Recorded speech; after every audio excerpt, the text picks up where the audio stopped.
practice or try to get myself more and more comfortable with something that goes. 38. A small 38 would do it for sure. Okay. Thank you. I have a. That would be, you needed to get a real pocket size, like a ladies 38 or something, an eagle.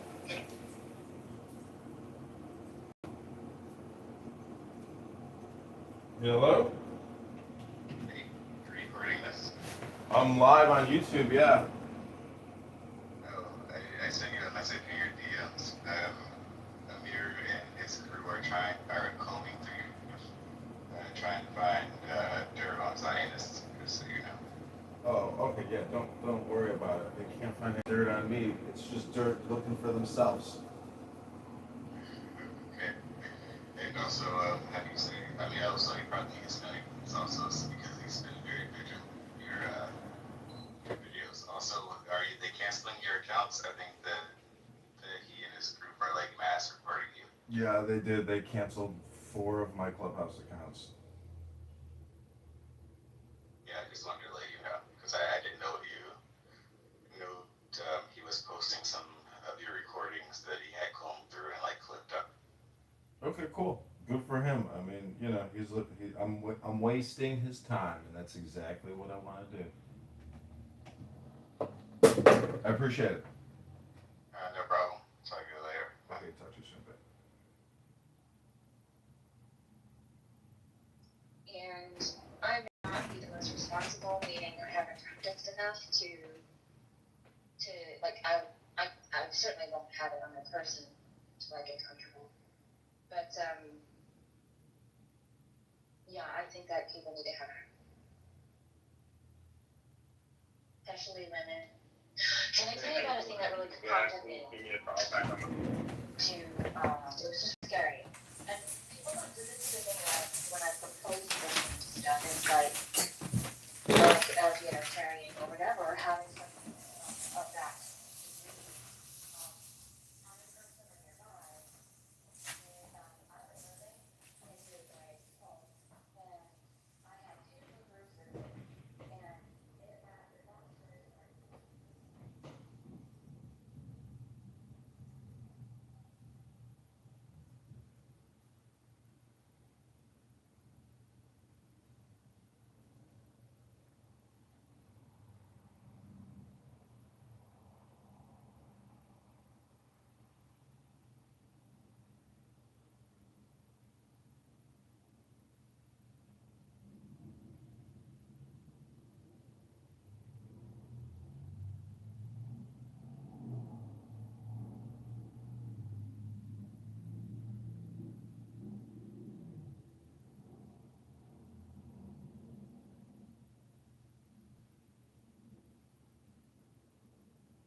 On a doorway and kind of blocking the walk channel, and there was a girl who was kind of in the area. I was on the other side, but anyway, point is, she was afraid. She thought that I was just like blocking her in. I was physically intimidating, whatever.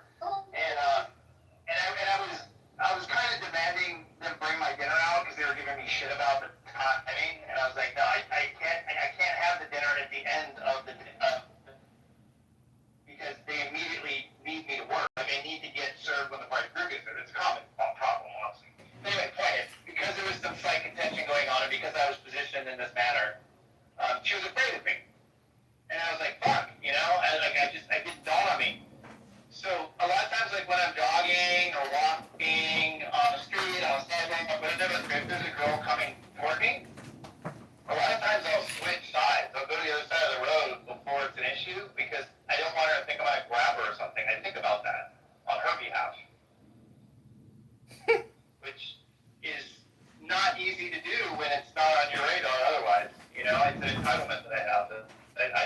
I never worry about getting kidnapped. You know?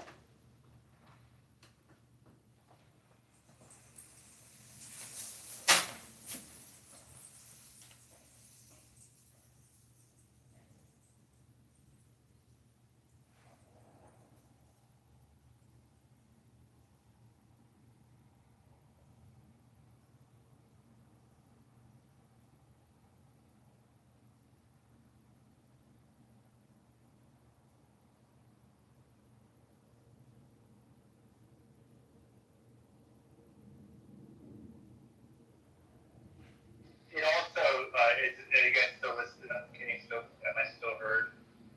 I know I'm fighting here for a reason.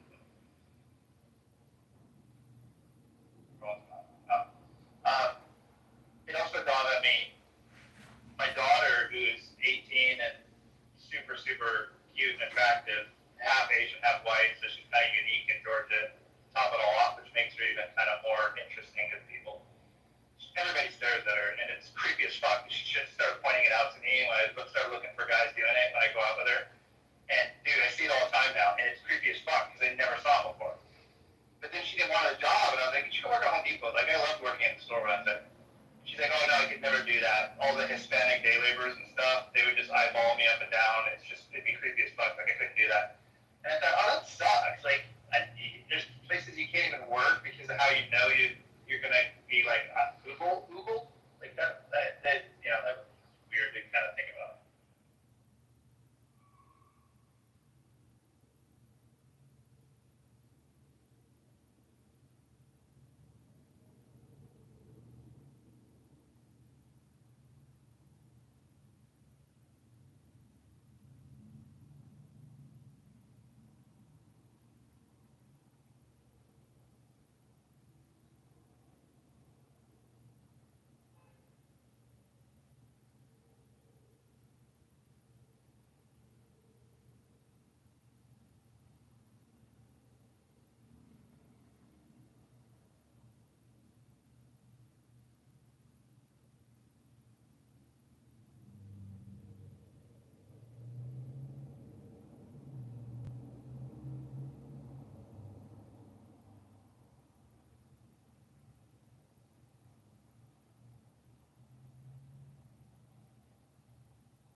What's up, ladies?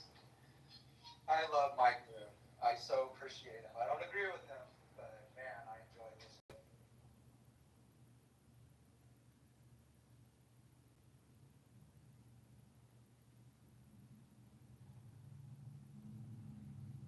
Right back.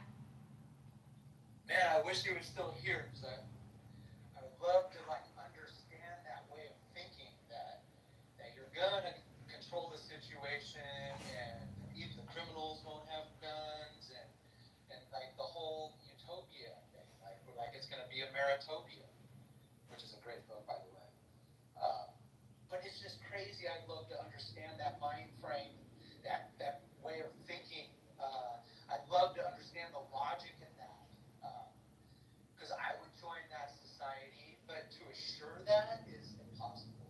I don't think anyone could come up with all the facts and all the rules you need and how you would assure that safety. It's impossible, and it's not the job of the government. And so that we even go through these conversations and these mental exercises, I don't understand. Maybe I'm crazy, but I don't think so. Well, you might be, but not for this reason. I'm driving, so I can't unmute much, so just let you know, guys. No, good.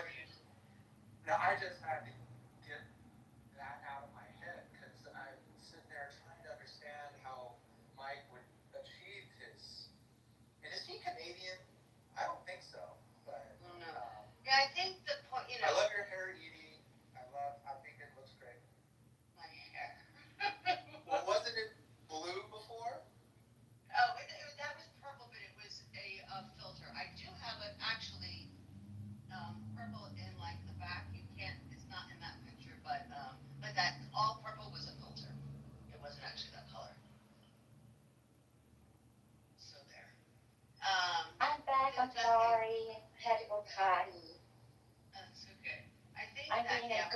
too much, yeah, the guns being part of our Constitution, the right to bear arms, is too much a part of American culture where you can't, like, in Australia, they did the taking the guns back in the 90s, but I don't know who was talking, but said, yeah, America's different. I think that's true, and I think you can't achieve something like that here. It just wouldn't work at this point. The cat's already out of the bag. I think you can ban assault rifles, things like that just are nobody needs. No civilian needs that, but banning guns altogether just I think would never work here. Well, and the threat of it, like I said in the chat, the threat of it over the last 3 decades has contributed to the largest buying of arms, like ever. Right. There's like, what, 3 to 4 firearms per person now? It used to be 2, and it's going up to almost 4 now, I think. Yeah, Every person in the United States, there's enough for almost 4, I think. It's up to 3 per person. Yeah. For every single person. it's just, I think that, I don't know, I think people are just becoming more aware. They're becoming more aware of the threat in the neighborhood. Like, for example, okay, what I mean by aware is, when I was a little girl, there were a lot of predators around that the parents were absolutely oblivious, unfortunately. And because we grew up, I'm a Gen X, and because we grew up and are no longer ashamed, or whether they have been tampered with or not, they know someone who has been, and they're like, that's ridiculous. And especially to the extent, even if it was just 1 in, I don't know, 20 or something, but the ridiculousness that it's 1 in 4. And there's probably even more than that because of generous statistics. Let's just say, because I don't trust statistics. Anyway, I think people are becoming more aware now that there are dangers. There are more dangers. Like, there never was a thing called you can keep your push door unlocked and everything would be fine, because the people who counter that, they're frankly they're no longer here to state otherwise, or they're too afraid to speak because I just feel that like shame of being as a civilian, I don't have enough training I don't think that for me to feel as confident. that world I mean, I never could really existed. my hands. Kind of like I the mean, that's nonsense on me. of That's not on anybody else except me, thinking because that I have to go to the President of the United States would be Exactly. okay and would say driving in a convertible down the road house. Yeah, because Like, that was just unsmart. Like, can't believe somebody would do that. Are you serious? at the same time, it's like, like, so I guess I was joking. But we have learned, because I'm like, right, damn it, like, I still have a freaking So now scar we know on my that's thumb, because it has so much No, kickback. it's And I'm like, that's not funny. The reason this is an okay one is because reassured of I'm borderline, like very mildly autistic about like clothing on my person, like waistband lines and sock lines and things that people. Yeah, I know that, right? And so there's no comfortable way that I can carry something that's shaped and is heavy and it's like pissed on me all the time. There's absolutely no comfortable way I can do it on my body. so if you're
and more that people are gonna the hardest thing to fight is an idea. And when people are so, frankly, when they've been just the more and more about how scary it is, and how the familiarity is so much there that they don't trying to find dirt on Zionists, just so you know. Oh, okay, yeah, don't worry about it. They can't find any dirt on me. It's just dirt looking for themselves. It's fear. People are getting fear. And also, how do you say, I mean, also, you probably need to say, it's also because he's been very vigilant. Your videos also, they canceling your accounts, I think, that he and his group are like mass reporting you. Yeah, they did. They canceled 4 of my Clubhouse accounts. I just wanted to let you know, because I didn't know you know that he was posting some of your recordings that he had clipped or had clipped up. Okay, cool. Good for him. I mean, you know, I'm wasting his time, and that's exactly what I want to do. I appreciate it.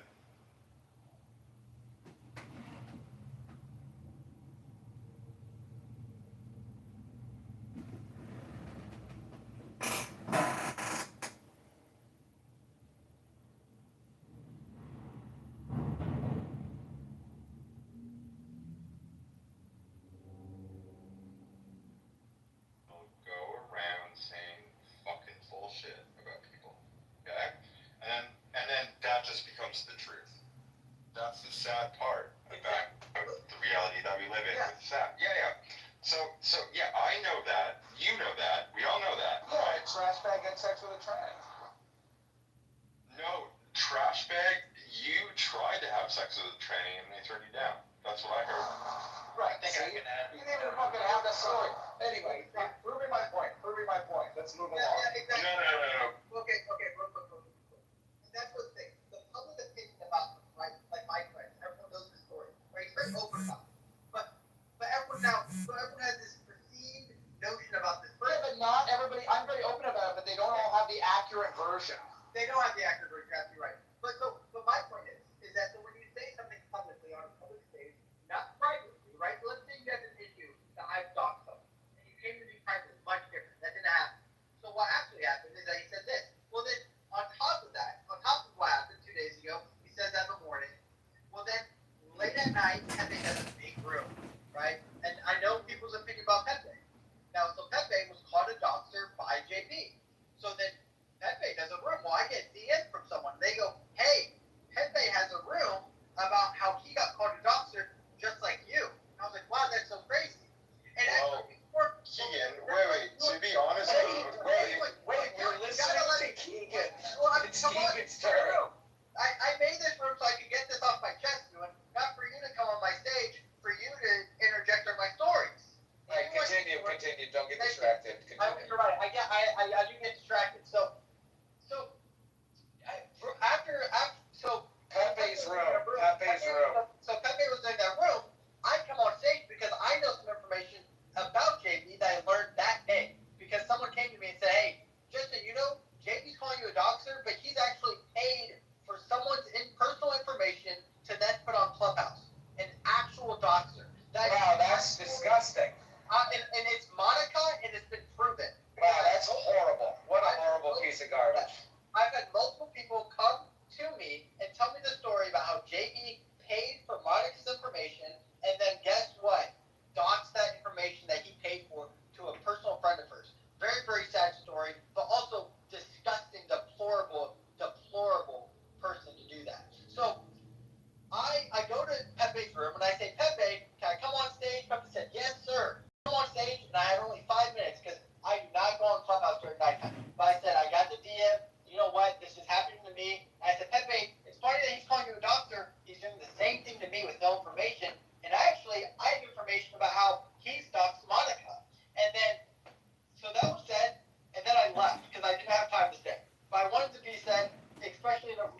just came on. I don't know why he's in my room because he called me a doxer. He said you can either leave or I'm gonna kick you out, and I don't want you in my spaces anymore.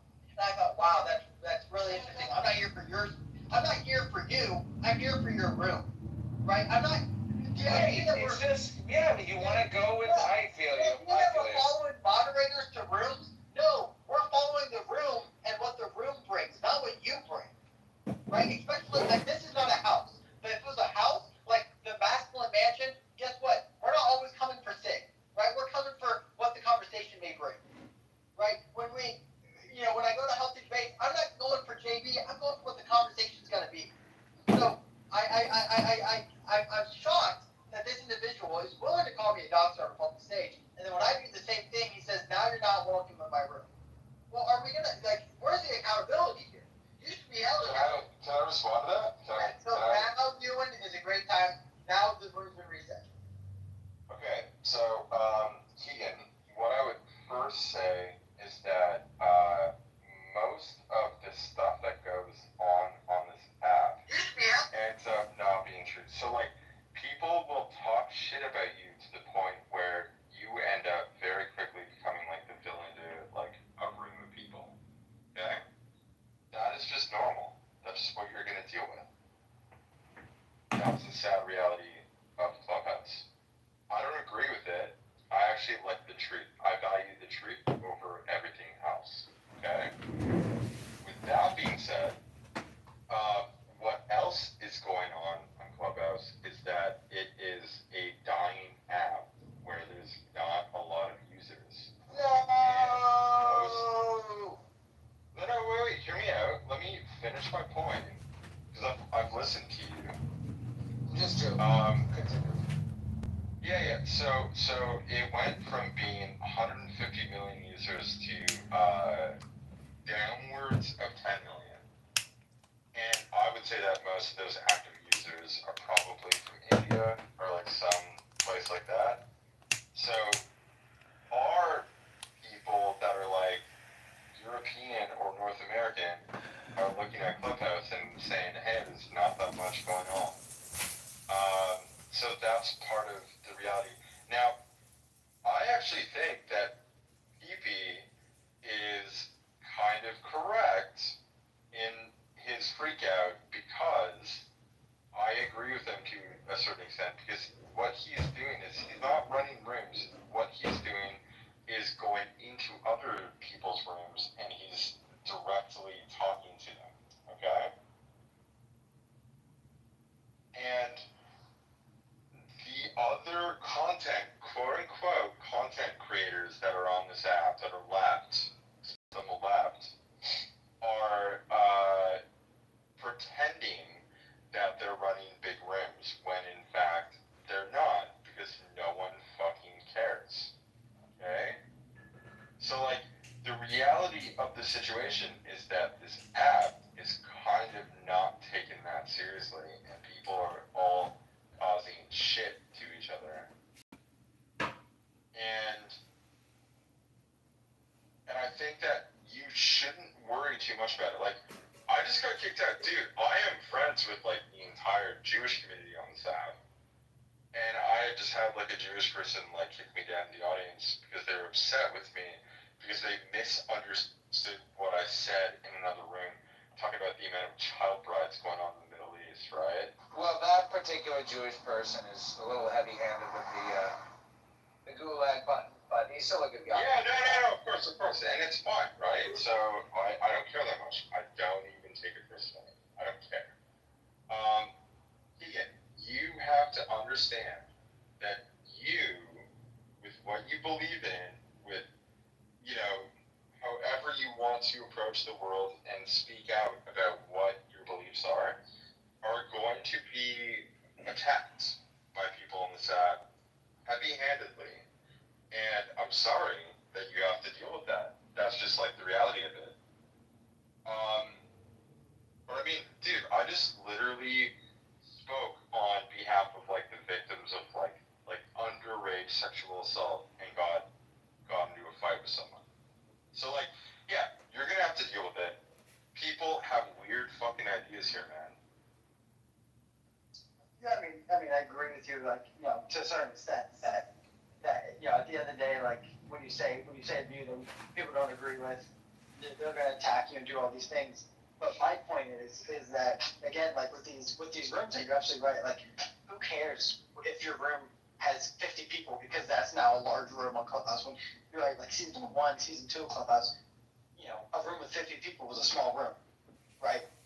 It used to be a room with 250 people, 300 people was like your average room size, and now it's much different. So I agree with you to a certain extent, but my point is that there's a lot of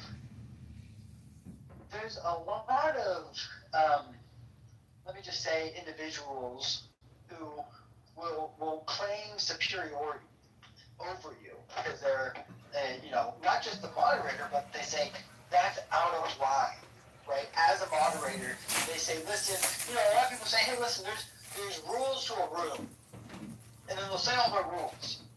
Well, then people break the rules, and guess what? Nothing happens, right? They say, well, that guy's different.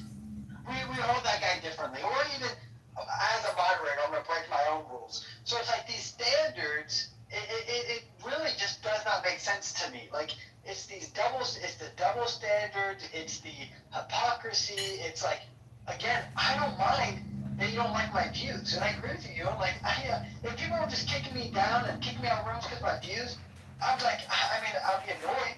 I'll be like, all right, whatever. But people are kicking me down for things that they do, and then they're claiming, and they're creating. No, but that's what they're kicking you out for, dude. That's like the actual abject reality. They're kicking you out for your views. Well, yeah, but they're using false like information and defamation upon me on why they're kicking. Like they're saying, well, Keith is a doxer, he's not allowed in my room. Well, I'm not a doxer, so now people are going to go around going, oh, Keith is a doxer. No, I've heard that whole back and forth. It sounds like you were just like caught in the fucking crossfire. To me, I don't care about that. But sure, but even before the Pepe thing happened, I was being called a doxer, right? That's the point. Before the Pepe thing even happened, I was being called the doc. I was being called a doxer, which doesn't even make sense. I don't know enough of you guys to even be a doxer, or I don't even know most of you guys' information, like on just a Clubhouse personal level, to be like, I'm going to find out more about you.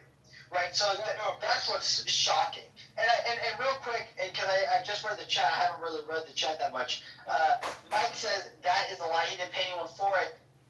Sure, if he wants to claim that he didn't pay, again, I've had most people say he paid for it, but if he wants to make the claim that he didn't pay for it, he's still a doxer. That's the point. Is that he's a doxer, and that he's calling me out for being a doxer. Well, if you are a doxer, why would you have a problem with a doxer? But Kean, don't even worry about the chat. Dude, I literally just saw the chat, and I literally had someone say that Indians aren't real.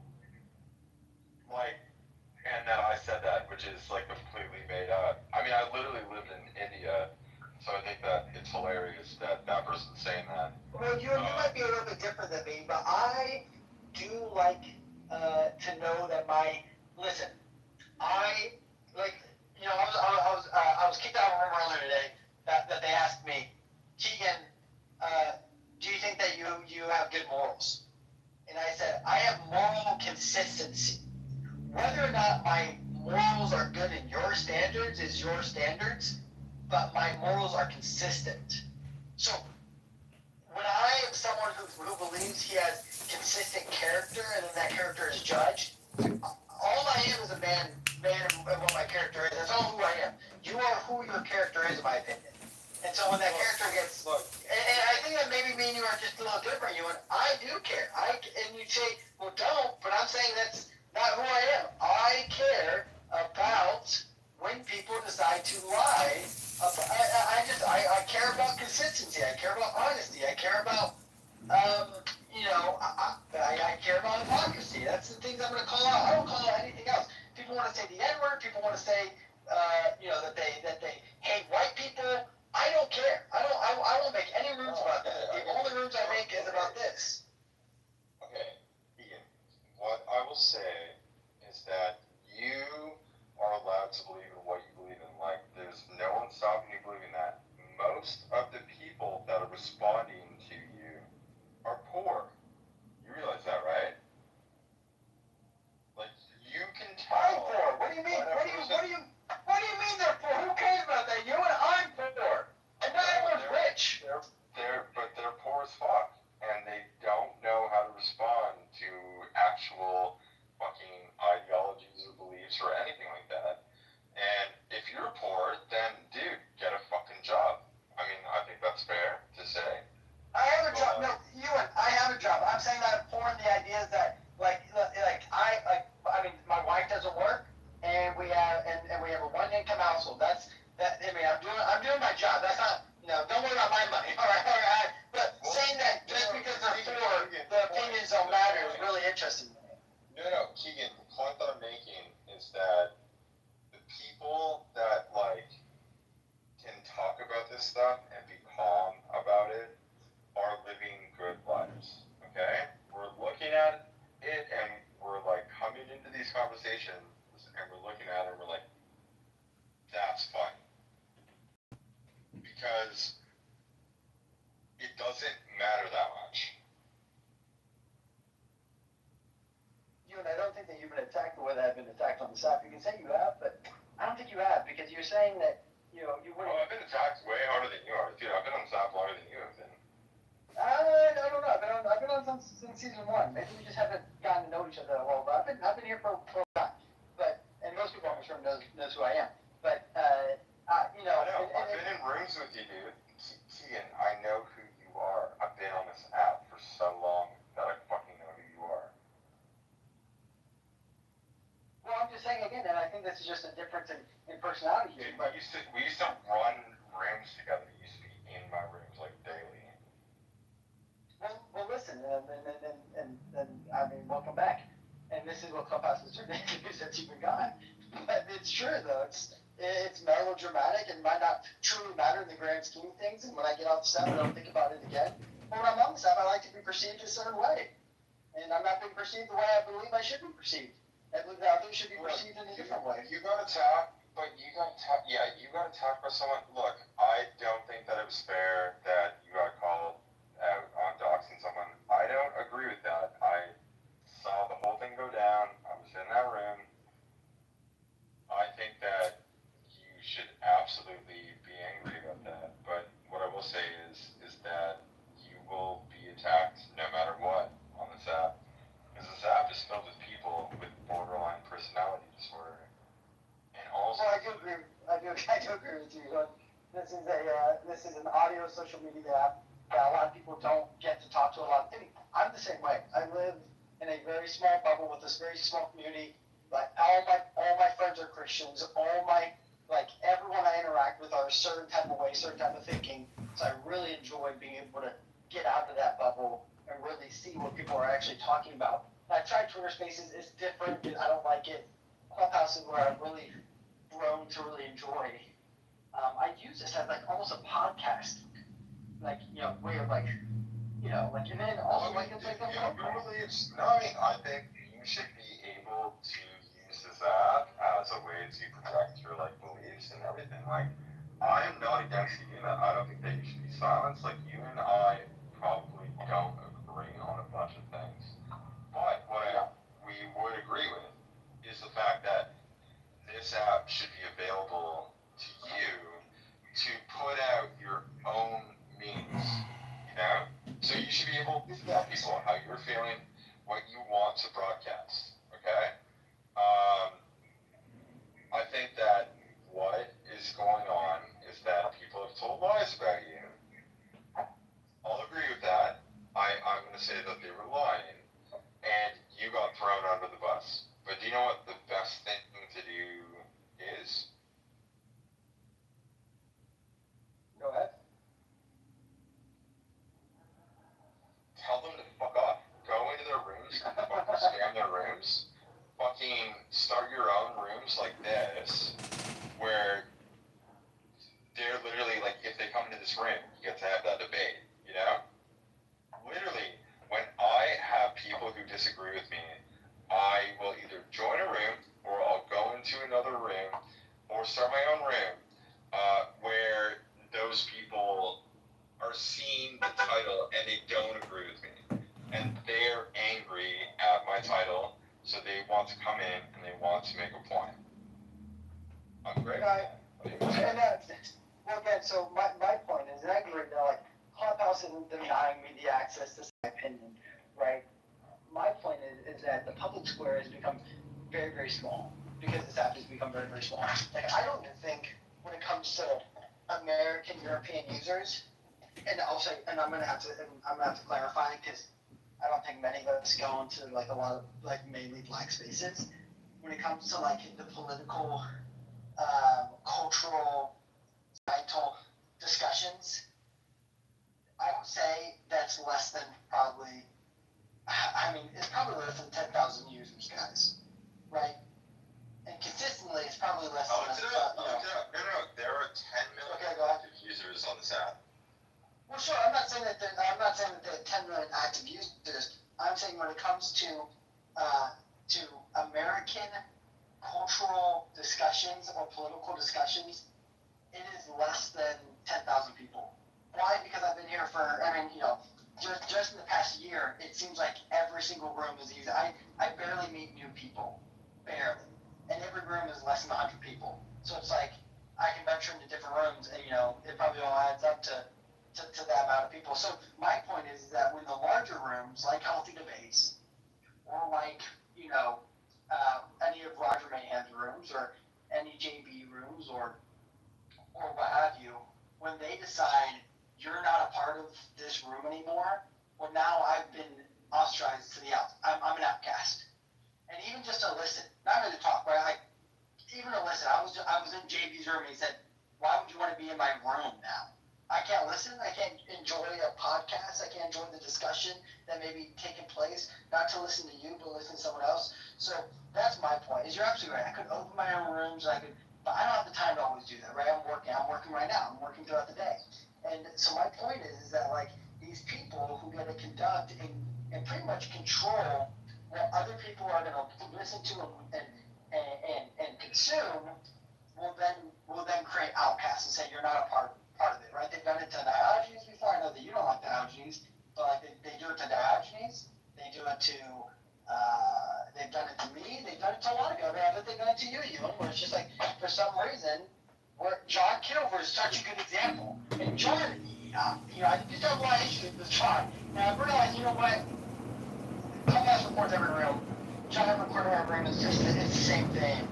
Who cares?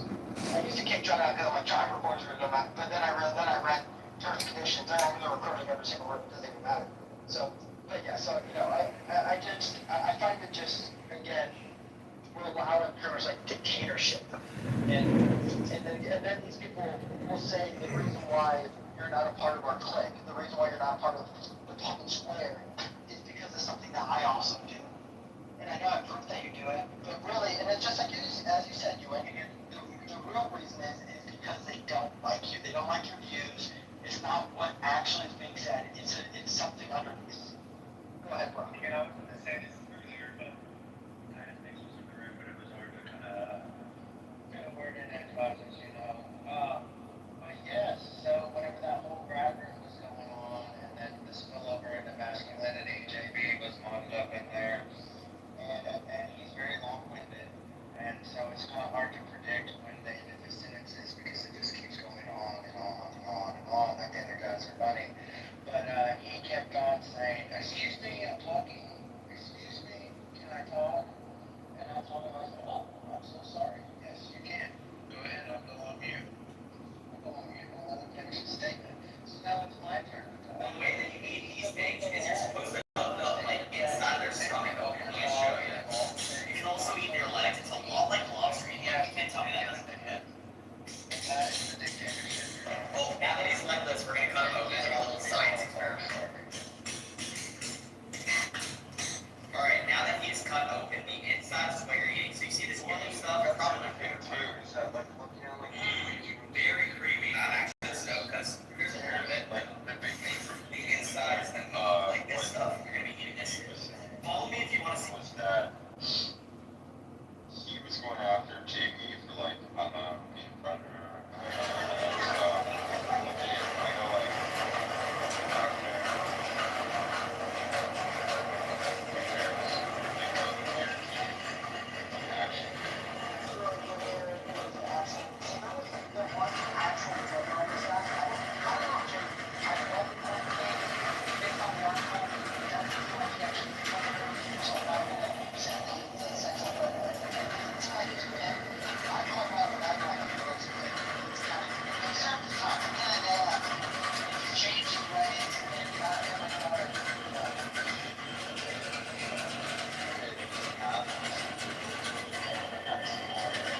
USA. They eat poisonous snakes for dinner and are unwilling to treat one of themselves. Grown-up king snakes usually get to be between 1.1 and 1.6 meters long.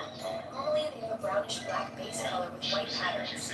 Thanks to people breeding them in captivity, they've become popular pet snakes now. Their chill personality and ability to adapt easily make them a big hit with their cat fans. Here's the cool part. Since regular king snakes naturally are black, white, and red, breeders have managed to create all sorts of weird, wonderful color combos.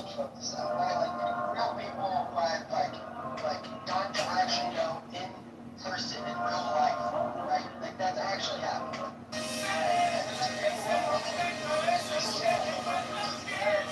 Yeah, so we're like good friends. I've met him multiple times. That guy's fucking a real dude. I like David Bowie. A lot of people don't like him on the app, but then they meet him in person, and then they go, "Oh wait, this guy's like the coolest fucking guy ever." Yeah, so my point is, so those people, so the people that I actually really enjoy, like I don't enjoy JP, right? I never have enjoyed JP. But what I do enjoy are a lot of people who go to his rooms, and I enjoy the conversation I have with those people. Now, those people aren't going to just come to venture into my room all the time. If I created a room, again, I can't do it every day. Sometimes, again, I treat this like a podcast. I just like to listen. And so, again, when you are decided that you are not passing these individuals, I just like, dude, I like, just because what? Because I decided to say that you're the dogs. Like, all I've done, it's not like I said something actually egregious and disgusting towards him and said something about his children or anything like that. All I said was, you actually doxed someone, which he doesn't even, it's not like he's saying I didn't do it. Even throughout our DMs that we have together today, he never decided to say he didn't do it. He just was like, you are, whatever, I'm not gonna pre-roll. But yeah, so that's my point. I understand you and what you are saying, and I agree with it completely, that most of these people are losers. Most of these people are crazy individuals. I remember when Europa was on this app, I think he's actually back on this app, was like Hermes. That's, just so everyone knows, and it's not doxing, most people know this about Europa. That man is an actual sex offender, a pedophile who has touched children. Disgusting. And you can go, do you even care? I do. If I found out that any single one of you have actually done something horrendous like that, where you've either harmed children or killed someone, you're not welcome. You're not welcome by spaces. I think we should have some consistency and say that you're not allowed around us. And so that's my piece. Mohammed, welcome to the stage. What do you have to say about accountability on Clubhouse? Go ahead. No, I just enjoy it, like I have no idea what you're talking about, so I'm gonna wait. Wait, can I go for a little You wait, hold on one second. Listen, John, I know that John been trying to get in, and then you and your works again. Go ahead, John. Yeah, I think it's funny that you hold an accountability room because really this is another stirring the pot room. That's what this app is actually good at, is creating these dramas that feel like they're real, but it's just people all around the country just yelling into their phone at people because they've been conditioned and listened to what these people say, and they essentially respond either politically or they may respond truthfully. Sometimes they respond insincerely. But anyways, you can see the gentleman in my PTR. That's Brad. Many of you know him as Brad S. He makes death threats on this app, which is against the law. And I'll post the law in the chat that he's actually violating, and the terms of service that he's violating here on this app. But yet he has thousands of followers, and Clubhouse seems to have no problem with somebody who goes around making death threats quite regularly that I have on video and audio recordings, which I have submitted to the Houston Police Department, the Houston FBI, and his employer and management team at the Houston Children's Texas Hospital. So this is what accountability on Clubhouse looks like. When you slander, defame, and libel John Kitover and the campaign to elect candidate Congressman Kitover, when we have contributors to the campaign like Mike Moon here right now, when you do that against John, an Army service-connected disabled veteran and Citadel graduate, you've picked a fight with the wrong motherfucker in Chicago, And I can promise you the campaign will do everything we can do to sue you and wage garnish Brad S. So I hope he works hard because his wage garnishment and lawsuit is going to help fund this campaign and take us to Congress. This is John. I am complete. Wow, talk about accountability to be had on an individual who deserves some accountability. Now again, do I agree with doxing? No. John, I would say you should change your PTR. I do not believe in doxing. Oh, it's past that. We've actually sent the documents, the videos to a law firm today who will actually be filing a civil lawsuit against Brad. So we're there. Wow. Are you willing to say the firm or no? No, I don't want to mention the name of the law firm here. I don't want to dox. I don't want to dox the lawyers. Of course. Well, good on you, John, for somebody who wanted to file legal ramifications, for someone who has done some egregious things on this app,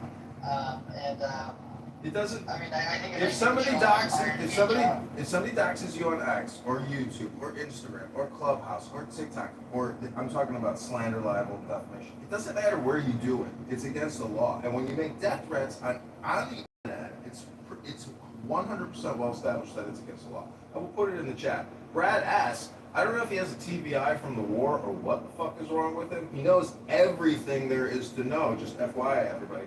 But the point is, you can't come on Clubhouse and make death threats against people. And you can't libel or slander people. It's against the law, Brad S.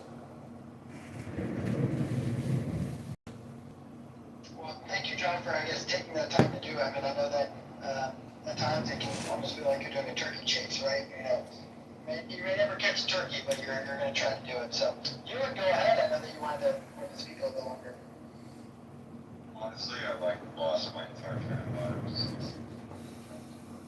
Well, it's okay. I mean, listen, John does make a true point, which is that whether I'm doing this in a truthful way, which I believe I am, and I believe I'm doing it in a sincere way, because I actually feel an emotional connection to this. This is the pure emotion here that you guys are listening to. This is potentially a triggering room, of course. I knew what was going to go on if I did a room like this, but I thought it was needed to be done. Now, do I think that it's going to trigger a lot of individuals? I hope not. I hope that there's not much here that afterwards. It's not my goal here. Again, my goal is not for clout. My goal is for consistency.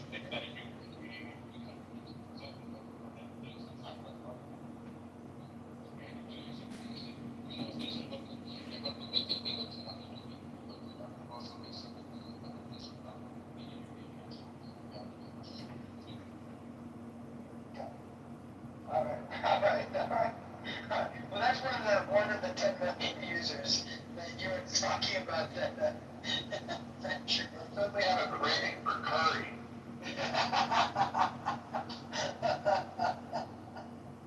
Oh man, that was good. That's a good. John, was that one of your accounts that came on the video here? No, that wasn't me. That wasn't. Well, I don't know. You weren't speaking, so I guess I'll take your word for it. But no, but we do have an anonymous account, and I also reached out to Roger Mayhem today. I emailed him because at 1:00 the campaign to elect candidate Kitover, we have job applicants from Craigslist who are petition circulators that want to come on Clubhouse. They're going to receive their training through Clubhouse, and they're going to print the PDFs for the petitions and start gathering signatures. Clubhouse, thanks to Mike Moon and Jay Breska is our biggest contributor. We will be getting signatures of, and funding it all through Clubhouse. So I want to thank everybody here on Clubhouse who is helping us get signatures. go ahead, Amy. Okay, so I love Edmund. We all known Edmund for a very long time, a very, very, very long time. But Edmund, I'm sorry, it doesn't mean you can go around and okay, one thing is you can go into rooms and we know you're there and you can record our conversations and you can put them somewhere, but at least because we know you're there and the possibility is available to us, you can then go and record conversations and put them online. But you can't go into rooms with as anonymous, and sometimes people have heart to hearts and they have intimate conversations. Yeah, I know. Go into some people come on here and they plan terrorist. Some people come on here and discuss terrorism because they're promoting it, supporting it. Yes, but most people, a lot of people don't. Okay, so if I'm in a room having a conversation with Beamer or with Seamus and we talking about, I haven't listened to your voice in quite a long time. So what are you concerned about? You think I'm every anonymous on this fucking app, lady?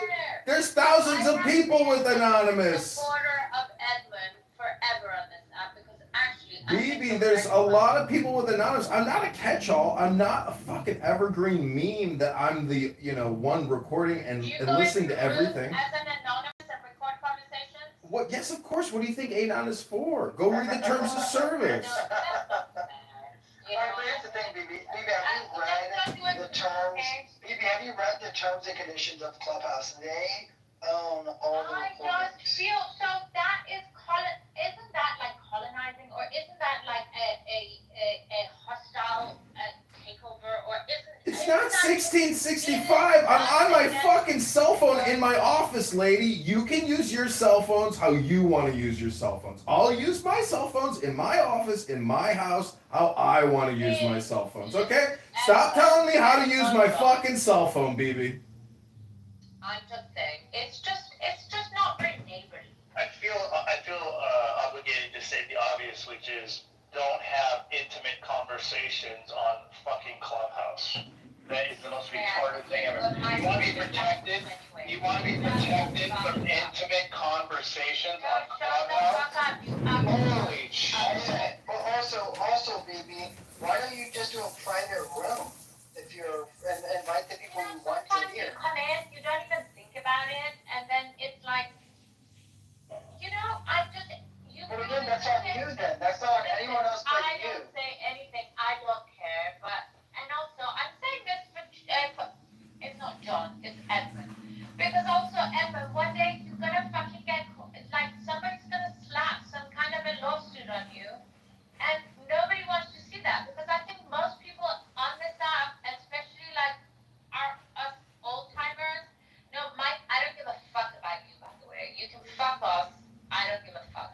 But with Edmund, it's like, something bad is gonna happen. And I don't want that. Oh, believe me, I live stream everything I do and I record everything I listen to as a backup, just in case something stupid or bad does happen. So, BB, I hate to tell you this, but I'm documenting reality. You're complaining about reality. That's called a you problem, BB. That's called a you problem.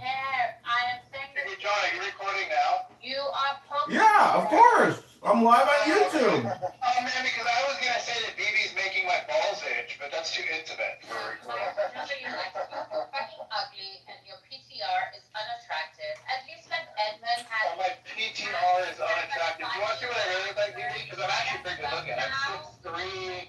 I'm a good looking guy. Former U.S. Marine. I'm pretty good looking. That PTR is not me, retard. You're annoying. That PTR is not me, retard, but it is my real name. Yeah, I don't give a fuck. Edmund, at least. Oh man, I do it for you, baby. Baby, but I do it all for you. Oh no, what am I gonna do? Oh shit, baby, what? And as someone is stating in the comment, which is stating correctly, Howard, if you, she left. Oh, she's just listening. If you have a problem, baby, okay, you have the right to go seek legal action. Just like John Kitover has sought legal action against Brett. So you have the same right. And every time Brett's mentioned, I feel obligated to say that I personally sat in a room with about 30 people, told the man that he knows where he lives, he's going to drive to his house, he's going to rape his wife. I just feel obligated to say that man said that. He didn't threaten his life, but John's heard him threaten mine. So either way, that is one despicable human being. Well, and John, I hope I'm not involved in your lawsuit, because he has started my life, but I do hope I'm not involved. Well, you might get subpoenaed. I gotta tell you, you're probably gonna get subpoenaed because you're in the recordings too. Yeah. And if I get subpoenaed, and if I do get subpoenaed, what I hope for, John, is maybe just a little action come my way afterwards. That's all I hope, John. I will be honest, and But I just hope that a little action comes my way because I am a poor white American. John, can I ask you a question? Of course. Please address me as candidate. I was going to ask Keegan a question. David, please hold. Joe, let the lady speak, David. Joe B, go ahead. Ask candidate Congressman Kitover whatever question you might have. Kangaroo man. I'm Congressman, I'm sorry, respectfully. What's the beef with Brad? I mean, Links are in the chat, Joe B. Take a look. It's all on X. I've notified the Texas Children's Hospital in Houston. I've notified the FBI. I've notified the police. I've notified my law firm in Houston that are filing a civil defamation lawsuit against Brad Stauffenberger in Houston and Minneapolis. For what? You'll have to listen to the videos. You'll have to watch the Never videos. mind. They're hours long. Brad goes on for quite a long time, Joe B. And I've got a lot of videos. And they're all going to be released publicly. And the FBI's been notified. The police has been notified. His employer has been notified. It's all out there. You can't come on Clubhouse. You can't make death threats. And you can't defame, libel, or slander people. It's against the law. And I'm going to hold this Irish potato-eating motherfucker. He's guilty. I'm filing a lawsuit. That's it. That might, shut up. That might boomerang on you, bud. Are you okay with them making death threats to people, Joby? Is that acceptable to you? No, but John's not much better. Nobody, I mean, lots. Oh, well, there's death threats and there's not death threats. Are you gonna let me finish, or you're gonna just keep interrupting? So John's no better than Brad, really. John, I don't know. I haven't heard John say he's gonna rape anyone's wife. I haven't heard him make death threats to people. Never once. Never once. Joe B. And by the way, when people do that, JB, it shows that they're pretty horrible fucking people. Hey, I'm Joby. Please don't confuse me with JB. Joe B. It means they're pretty fucking horrible people when they say things like they're gonna rape people's wives and murder people. Joe B. Do you believe that on the app? Usually means they have a small penis too, and they're trying to be a man, but that's another thing. I know. Well, he was in the Navy, Mike. You know, look at the guy in my PTR. That's Brad in Houston, Oh, no, look Texas. how fucking dopey. That's an ugly dude. Look at his dopey fucking eyes. He looks like he's stoned. Like, what the fuck, dude? Mike, I just looked at your PTR. Don't go there. This is me. I know, but it's... I'm a good-looking person, Joe. You want to put a picture up for you? I'll put it. Hang on a second. I'm just looking. That's right. I'm also 6'3", by the way. I got a lot of tail when I was younger. We're all good looking. Should be. Well, no, Brad's not good looking. Brad looks like a big fucking dope who's stoned. You see his picture? Yeah, my brother went to, never mind. There's some military connection. What relatives do they have them looking like? Wait, I hate to interrupt. I just got an email back from the law firm that is suing Brad Stauffenberger for libel and civil damages. And it turns out that he makes $120,000 a year, so at a 15% wage garnishment, we estimate it'll take him 7 years to pay back the campaign to elect John Kitover. I was surprised he get Houston. I thought he was up north in Minnesota or some shit. Was he July? Gather a whole bunch of signatures from everyone on Clubhouse going against you, that you've been going against their privacy, whatever, like recording people, and nobody ever agreed with, what will you do? It'll be you against Brad. Who's gonna win that? Let's start it up, BB. I mean, not against John necessarily, but it sets a Well, precedent. you're not so smart, John. Joby, can I ask you a There's question? a lot of Hey, real quick,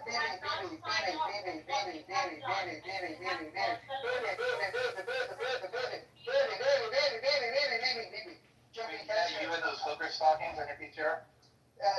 Joby, can I ask you a question? I do have all the pictures if you want to see how hot I am. Because you are curious, trust me, I totally believe it. No, So, but Joby, Edmund, hey, calm down. What are you doing? Stop. What are you doing? You're coming to my stage and you won't shut up.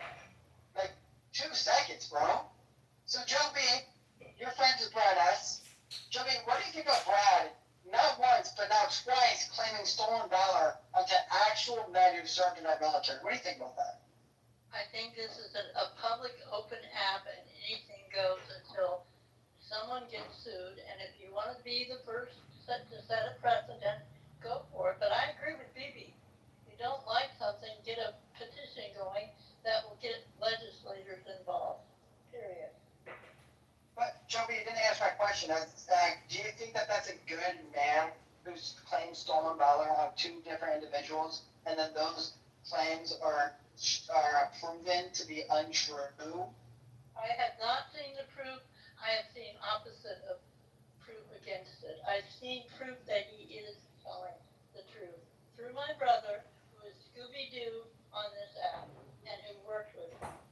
I didn't say he didn't serve in the gay Navy. I just said that he was accusing other people of stolen valor. We're not saying that he didn't serve, Joby. We're saying that he's claimed that John Kitover did not serve, and then he also claimed that Diogenes did not serve. Hey, Keegan, I could claim that, but on an open app like this, I'm not gonna win in court. Just not gonna. That's not what I'm asking. I'm asking you, do you think that that's a good man who would claim stolen valor? I'm not his judge, nor are you, Keegan. You are a judge, though, of human integrity, are you not? You can feel okay to judge a man that says he's gonna rape people's wives and murder people. It's okay to judge, Joby. You don't need a committee for that, Joby. I don't have to like him. I do like him because I know him through my brother. Okay, but Joby, you're not judging. Baby, you know what, baby? This is what I'm gonna do with you, okay? I don't really know you that well, and you're God, okay? You're making this room about you and John Kitover's fight. That's not what the room is. You won't take accountability. She's gone. People who aren't taking accountability are gonna be gone. They're gonna be shunned away. We're done with these people. Keegan, let's point out that Howard down there with his fake ass PTR, whatever the hell he looks like, he put in the chat that if somebody has a problem with John Kitover legally, they have the right to sue him. That's me. Yes. So what I'm telling you is when I have a problem with you and I feel you've infringed upon my rights and you've broken the law, I have the right to redress that and sue you. So it goes both ways. And if anybody here wants to sue me for recording them talking their stupid shit on Clown House and putting it on YouTube, feel free to send a lawsuit and I'll counter-sue you. So have fun with all your lawsuits, everybody. But it's so, and I appreciate Johnny. Yes, absolutely. If you have a problem, but Joby says I cannot. That's not my place. But my point is, it's really interesting when you ask these people who are good friends of these individuals, and you say, hey, listen, this individual has done this thing over and over again, right? And they say, well, that's not my place to judge. Well, do you know? So do you go through your whole life and it doesn't matter what people do, and you just go, no, it's not my place to. Like, no, we are a judge of integrity and a judge of character every single day. That's how we conduct ourselves. So why are we conducting ourselves completely differently on a Clubhouse app? If someone in my personal life went to two different military men and said, you're committing stolen valor, and that was proven wrong, I would say that man is deplorable. That man is a liar. That man is deceitful. And I would not trust that man. And then on top of that, if that man said that he was going to go to someone's wife, go to someone's house and rape their wife, or go to my house and kill me and have sex with my wife, I would claim that man's crazy and deranged and a psychopath. I wouldn't need to think that, or if that claim was made to someone else, I wouldn't need for someone else to tell me whether that man is good or not. I would say that man is bad. And the idea that we can't have a judgment based off of, again, integrity and character, then what do you do every day? You're a blob of skin and bones and blood. That's what you are. You don't exist. Or have sex with your daughter. She did say that. He also did say, he has said so many things, not just to me, to John Kitover, to Mike Moon, to every single public person on this app, that he doesn't know what he says. So John Kitover saying that he's willing to sue him. He's willing to use legal ramifications. You might be held accountable. You might be held accountable a little bit. You might just a little bit. This is not a roast room of Brad Stauffenberger in Houston and Minneapolis, who works at Texas Children's Hospital as a claims manager. It's not a roast room. This is a legal notification room, Keegan. John, I made it very clear that I'm going to doxing. I've asked you to take his PTR off.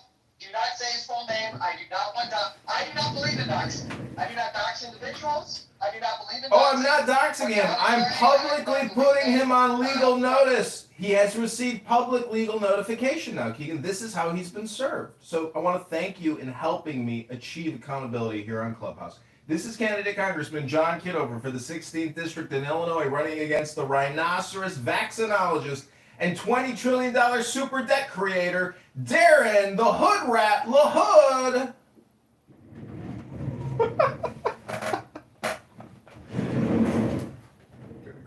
Hey, isn't Mark Rags running? Hey, go get your denture paste and make sure to put them back in because I couldn't hear what you said. Hey, fuck you, asshole, but isn't the hood, or, Mark Rags running, and he kissed my ass? I don't know. Why don't you Google that? Let me Google that for you.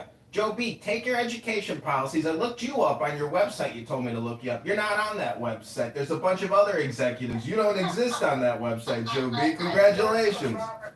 Hey, poopy head, I work for Robert Inlaw, I have a contract, not showing you my contract, dummy. Okay, you stupid dummy, you dumbass, stupid ass. Go ahead, Joe B. Do whatever you want, stupid ass. You big pussy. You big bully. That's what I want to hear on this stuff is that. All right, that's all we need to hear. All right, but when individuals listen, all right, I'm gonna kind of reset the room here because the man who has kind of created this, not really created this because this was gonna happen anyways if he never did anything about this. All right, here's a little reset for everyone who was not here. Last week I was part of Dawson. Don't know why, but randomly JB said, "Here comes Keegan. He's a young guy. He's a troll, but hey, listen, he's got to get a head on his shoulders. Well, he's a troll and he's a dog, so he needs to fix that about himself. Other than that, he's a good guy. Right? I have a random stranger telling me I'm a good guy, but I got some stuff to fix. I'm a doctor and I'm a troll. And I thought, nah, I'm gonna let that slide down my back. I don't care. Then he makes a claim 2 days ago. Again, the same claim. Here comes Keegan. He's young. He's a troll. He's a doxer, but he's a good guy. And I thought, I'm not a doxer. What is he talking about? So then I started saying, hey, I'm not a doxer. What are you talking about? And he moved on. He never said a word about it. He actually muted up, didn't say a word to that. Someone interjected, and then the conversation continued on. So then I was like, man, that's really interesting. Why is he saying that about me in a public room in front of a lot of people? Well, then someone reached out to me individually and said, hey, listen, it's funny he's calling you a doxer when he's doxed Monica. When he got Monica's information and doxed her. Now, I was told he paid for it. Supposedly, he didn't pay for it. Which I guess it doesn't matter if he paid or not paid. He still doxed an individual. He still reached out to someone to find out personal information about that person and then doxed her. I don't like that idea. I don't like that one bit. So then I heard that Pepe, I got DM saying, hey, Pepe's in the room. JB called him a doxer. And JB's going around saying a lot of things about him. And I thought, that's so interesting. He's going after Pepe, and he's going after me. That's so interesting because I'm going to be honest. This is stirring the We're hated pot. on this app. Kind This of for some of podcast the is same called reasons. Stirring the I don't Pot. think I'm as aggressive as Pepe, but we're both called racist. We're both called all sorts of things. And so people will attack us and say a lot of things about us just because of the views that we hold. So, or that we're a troll on this app. So then, I go Pepe's room and I decide I'm going to share this information. Hey, it's funny that he's calling you a doxer because he's doxed Monica himself. Now, I said some stuff that I've been told by the person themselves, and it's whatever, and I'm not going to share it again, but that he paid for it, but maybe he didn't. It doesn't matter. He still doxed an individual. It doesn't matter how he got the information. He doxed that information. So he's a doxer. It's funny that he's calling you a doxer. He's a doxer. So then I left the room because I didn't have time to be in a room at night. And the next day, or 2 days later, this morning, I go on the stage and I go in his room and he goes, there's a guy in this room who has called me a doxer. I don't know why you would want to be in my room. I don't know why you would want to listen to this conversation if I'm such a horrible person. He said, so either get out or I'm going to kick you out. And he said, let's do this privately. So then I privately messaged him and said, hey, and I was honest. I said, hey, you called me a doxer, which you have no proof of. You said it in a public room and it was slander.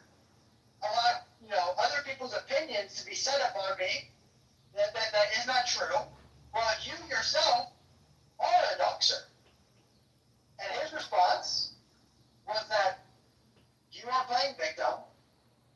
You wanted to be, you wanted to be famous. You wanted to do clout off of Pepe, and that's why you went in the room and said what you said. And you attacked me. Which is so funny because again, he attacked me first. He called me a doxer first. So accountability on Clubhouse is really interesting to me because accountability should be if you do something wrong, people say, hey, you've done something wrong. But instead, what happens is if you're a big creator and you're liked on this app and you don't really hold really strong views about anything, right? You're just a blob of a person. Well, guess what? You don't get any hate. You get no smoke. You can say whatever you want about people. No one's going to say a word. Or they might just like you because you're kind of an attack dog, like Brad. And they just like that you attack everyone else and you just hope that one day that dog doesn't bite you. So you go, hey, that dog's a good dog because he attacks everyone else. He's a pit bull. But then when he attacks you, you're like, we gotta put this dog down. So that's what's really going on, is that these large creators on this app, who are creators, quote unquote, there's no actual creators, who hold large rooms and are moderators who can control the public square and the public opinion can be swayed upon you,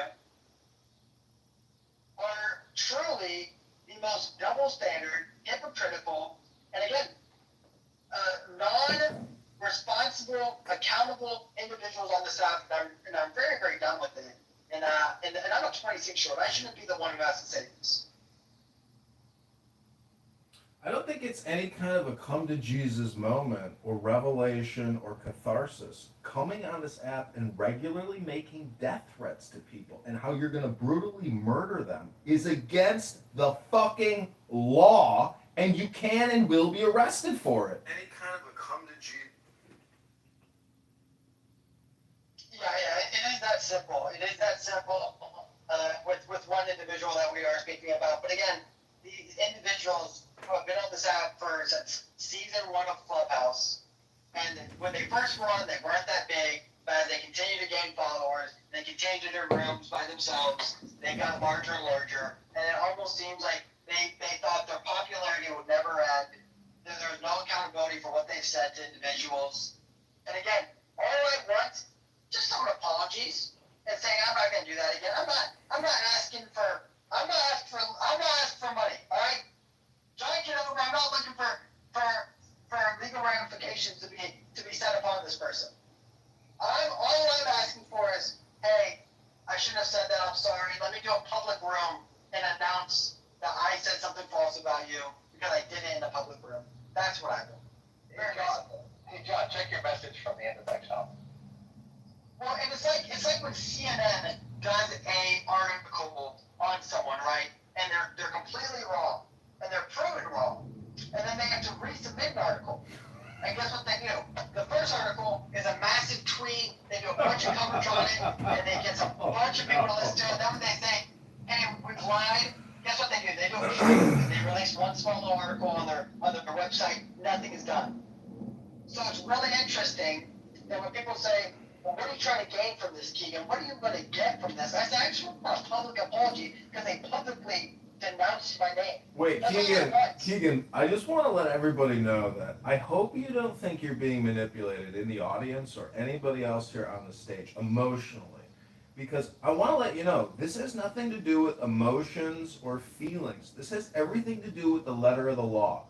When you come on a social audio chat app and you make regular death threats to murder, slaughter, and kill people in detail for hours, and people record you doing it, it is against the law. The FBI and the local police in Houston and in Minneapolis will arrest you for making death threats and going into detail about how you will murder people. You cannot do that. And I gotta tell you, the person in my PTR who works at Houston's Texas Children's Hospital, who's about to get served with a libel and slander lawsuit. John,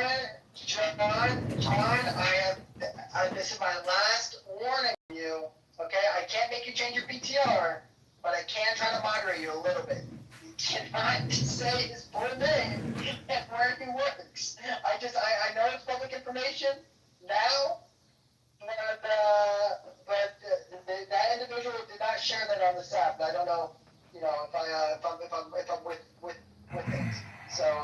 I'm just trying to clarify the letter of the law here for people in the audience and all the Anon accounts who might be wondering what I'm talking about and who I'm talking about and when and where and why and how. It's all here on Clubhouse, ladies and gentlemen. It's all recorded. It's all put on 13 YouTubes, 2 Clubhouses, 5 X accounts, 3 Instagrams. It's all on the internet for all of you to go find and see. And the FBI and the Houston Police Department have the exact clips that they need.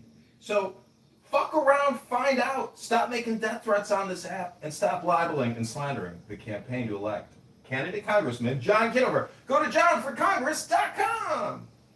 I would like to say, John Kitover, if your lawsuit, after you win your lawsuit, I would probably like the name of that firm, because it seems like maybe I'm due for some money.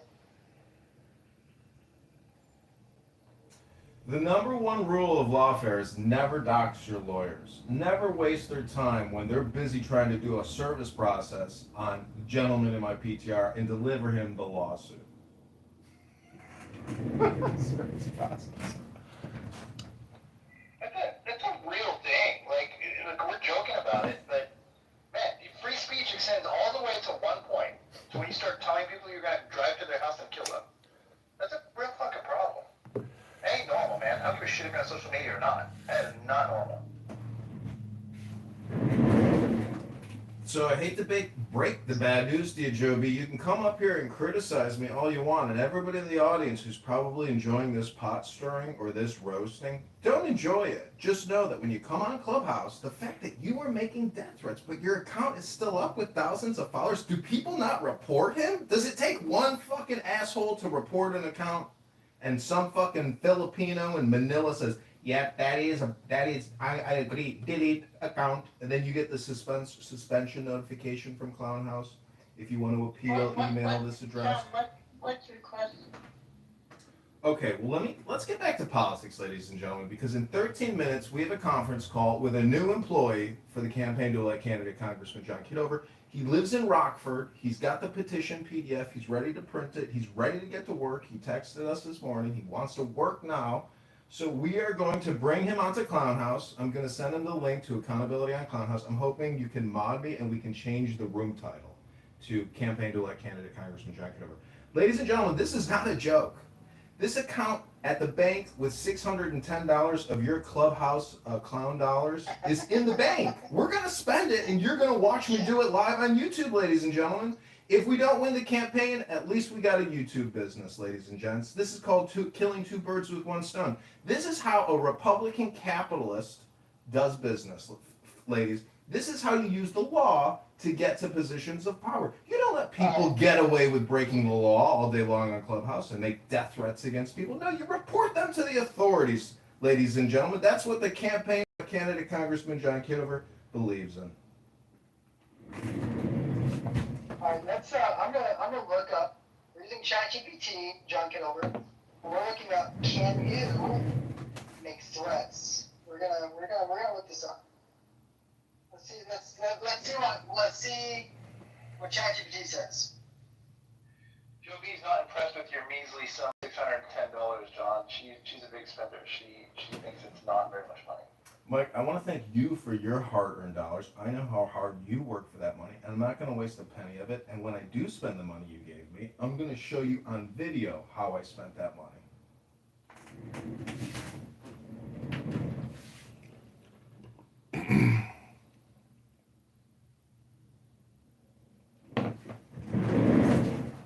I tried to give you a clap, but I maxed out my... It shouldn't take videos. Okay, here it is.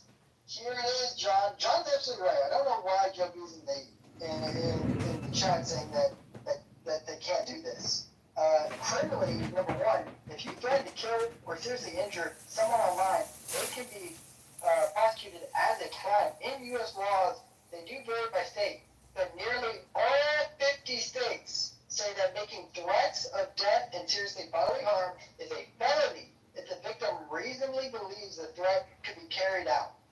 Even if you didn't mean it, intent isn't always required. Just the act of making the threat and causing fear can be enough. Now, in this day and age, who the hell knows what's real or not? If someone says that, there's people all day long that just shoot up a fucking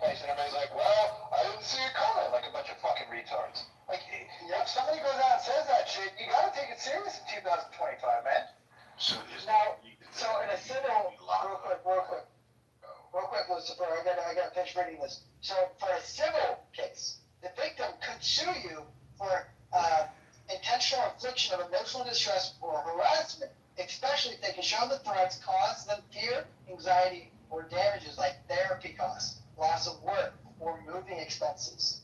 In some cases, victims also seek restraining orders or protective orders, which can carry legal penalties if violated. So, John Kitover has a pretty strong case. That sounds like a slave owner filing for a grievance. Wait, Keegan, I got it. Lucifer, please, Lucifer, please don't interject into this conversation yet.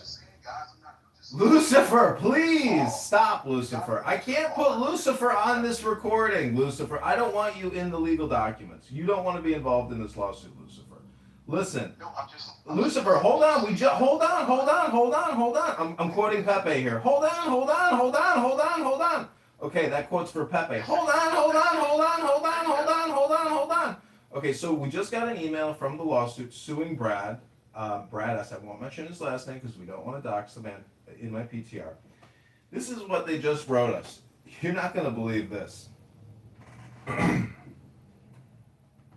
It is illegal to come on Clown House and make death threats, as you just heard from Keegan. Sorry, I'm not at the letter yet. But the point is, ladies and gentlemen, You had me on pins and needles, man. Listen, there's a lot of people in this room. Look how many Anons are. This is the biggest Anon audience we've ever had. We got 5 here. Okay, so in 8. Also, John, I'm so sorry. I do not want to interrupt you. I actually thought that you were Baby Pepe, but you're saying you were not Baby Pepe. No, this is. Listen. I'm totally transparent. You guys can go to my YouTube live anytime you want and watch what I'm doing here on this app. And the fact of the matter is, this is my only Clubhouse program. Okay, so go ahead. Well, actually, I don't want to give the floor just yet to you. But ladies and gentlemen, you cannot come on Clubhouse and make death threats. You cannot come on Clubhouse and make liable slander when people record you doing it. It's so stupid to do that only the man in my PTR is stupid enough to do it. I don't know who this stupid person is, but take a good look at a stupid person. If I were to create a Clubhouse dictionary under the letter S, this stupid person would be pictured right there in my PTR. His name is Brad S. We won't mention his last name. But the FBI and the Houston Police Department have been notified and have received audio recordings of Brad S. making death threats. Now, whether or not the government is going to take action and bring accountability, well, I hope at least the management team at Texas Children's Hospital enjoys the videos and recordings as well. They have been notified on acts across multiple accounts tagged at the Texas Children's Hospital PR, their public relations. They know who he is. He's their claims manager. He works with insurance companies and sick children. But is this the nice, kind, gentle man at the hospital that might greet a family in mourning who can't pay their health insurance bill? Or is this a man who comes on Clubhouse, knows the answer to every single thing there is, but still makes crazy death threats to women regularly? While he's being recorded and he knows he's being recorded? So, ladies and gentlemen, I don't know who this stupid person is, but if there was a Clubhouse dictionary with the letter S, this is where this stupid person would be. You don't think it's for the person that's out that's showing their fragile ego. You don't think it exposes a fragile ego?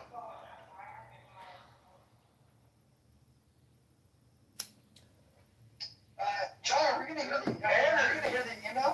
Who cares about a fragile ego? There's people that make millions of dollars on other people's fragile egos in the legal system every fucking day.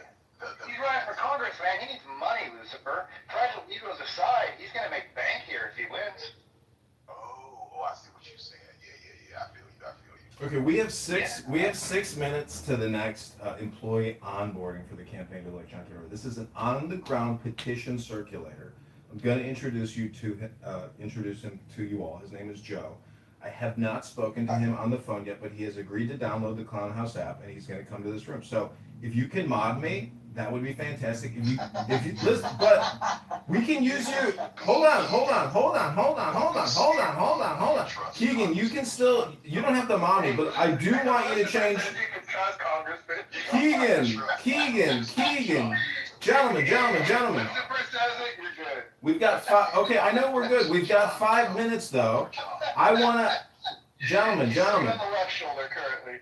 Gentlemen, I want to curate the experience for the onboarding of this employee. So if we could change the title, and I'm going to change my PTR. Okay, here we go. I'm going to change the room title. I'm going to change my PTR. This is Contact Keegan. Good decision making, buddy. this is a room reset. I think we've done enough of accountability on this. By the way, that's beautiful. Get you and your dog. There's one more final thing I want to say about a Brad S. This Irish. We should put pictures of us, our dogs. I'll have to do hang on. In my opinion, John, I know that you want to do the campaign to elect candidate Congressman John Kitover, but in my opinion, it should be elect candidate Congressman John Kitover 2026. Okay, go ahead and just update the room title however you deem fit. No. This is not your room, John. Well, see, the thing is, you, as a green bean, that means you essentially have the supermod privilege. It doesn't really matter to me. What I want to try to do here is make this a welcoming and comfortable experience as a new onboarding experience for this, for Joe. So the whole point is to depolarize from the gossip and the drama swirling that happens on this app. And then I just want to say one more thing about Brad S. and this controversy that you've been listening to. Look in my PTR. I just updated it. That is a private video which has been recorded with a major broadcast network. And they went bananas because we did it live and they didn't know I was recording myself do the interview. So yesterday they demanded that I make the video private or delete it. So I made it private. But in the chat, you can watch a video which has been put to private on legal demand and notice from a major broadcasting network. Then the final thing is in my PTR, you can see my Army active duty badge as a second lieutenant with a top secret SCI security clearance, and that badge I still have it. Anyways, the whole point is. A picture of you, John. Yeah, that's when I was a second lieutenant at Fort Huachuca, Arizona, on the Mexican border. I want to tell you a border crossing story. So one day, I see these 2 Hispanic gentlemen with straw in their hair, dusty as could be. They look like Marty McFly, with their life preserver jackets on. And I was like, ¿Qué pasa? And they're like, necesito agua. They were like dying in the desert in these mountains that I was hiking in on Fort Huachuca, Arizona. So I walked them back to our hotel and I give them some bottles of water and some pretzels. And sure enough, they were illegal border crossers who happened to walk onto a U.S. Army top secret military facility through a mountain range. And, so I don't know what happened to those Hispanics. I didn't want to ruin their life because to me, they weren't carrying drugs. They nearly died. I was like, I don't want to ruin their day, man. I'm not calling the cops on these guys. That would be some bad karma. So I hate to admit as a candidate congressman that I may have released 2 illegal alien Mexicans who nearly died in the mountains into Arizona. I just wanted to admit that to everybody. What a story. I like it, dude. Hey, Keegan, we share home doodle, man. Mine's a live doodle. Oh, okay, fair enough. He took the 2 back to his hotel and gave them pretzels and water. John Kitover. Vote for John. He's a cheap-ass congressman. Okay. Pretzels and water. Would you call that a sanctuary apartment, John? These guys were so close to death. And you know how stupid I was? I thought maybe they were from Spain and not Mexico. And they were soldiers that we were training.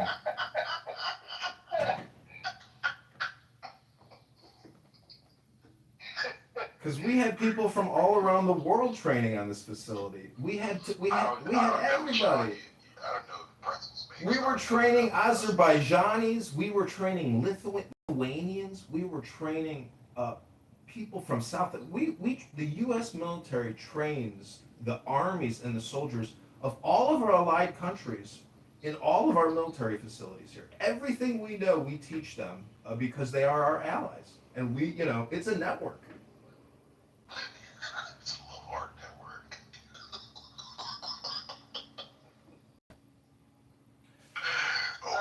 John, it is 2:00. Are we getting a campaign call? We are. I'm gonna send him the link now. His name is Joe. I've never spoken to him. Please everybody practice all decorum and be polite. And you can be transparent with him because, I believe that he can actually do fundraising for the campaign. And I think this is like the way into the campaign is to try to essentially force somebody to be involved in an immediate campaign fundraising money bomb. So he has received the link. That's my terrible website above with the Clubhouse logo, actually. And you can go to the blog section, and then the first post, there's a link to the antidote. And I can post that as well. But if you do want to donate to this campaign, the money will be spent live. I will film a lot of these people doing circulation petitions, and I'll have them send in videos, come into Clubhouse rooms, post on X. Like, that's part of the job. They're also like a digital campaign content creator. So if you can't do the job, you can't do the job. But this is what we're asking people to do. And this guy said he wants to work now. So any man. Now, John, I don't want to cut you off, but so does he know if he has to be here at 2, or is this like at 2:15, or like? No, he knows. Right now, is what I'm saying. No, he knows. He's got the link. If he shows up, listen, this is what our last text messages are. But is he late? Is my question. So right now he's late. No, give the guy 5 minutes, for God's sakes. He just got the message. He just got the text. You gotta give him 5 minutes. I was told that if you're on time, you're late. If you're 5 minutes early, you're on time. This is a show. This is a show over here, Keegan. I'm the one doing the production over here. Yeah, Keegan. Is this a racist thing? Is that what you're saying? Not at all. I'm just making the claim that this individual has already shown me a lack of. No, Keegan, this type of attitude I do not want in this room. You need positive vibrations with this young man. Please. Keegan, you're gonna kick from your own room. Yeah, Keegan. The whole point of this is a freshman in college or a fresh, private in the Army. This is somebody coming into the campaign who has no idea that there's this entire, backdrop to the campaign, but he can help fundraise right now. Listen, I hate to quote Kanye West in Keegan's room, but I want to quote Kanye West because I went to a Kanye West concert, and I bought a CD, and in the dust jacket, I'll never forget the most insane quote I ever read. Go, John. By Go Kanye. ahead. He said, "If you can't be used, you are useless." Type shit. You're an ethics killer. If you can't be used, you're useless. That's a direct quote from a dust jacket in a Kanye West album.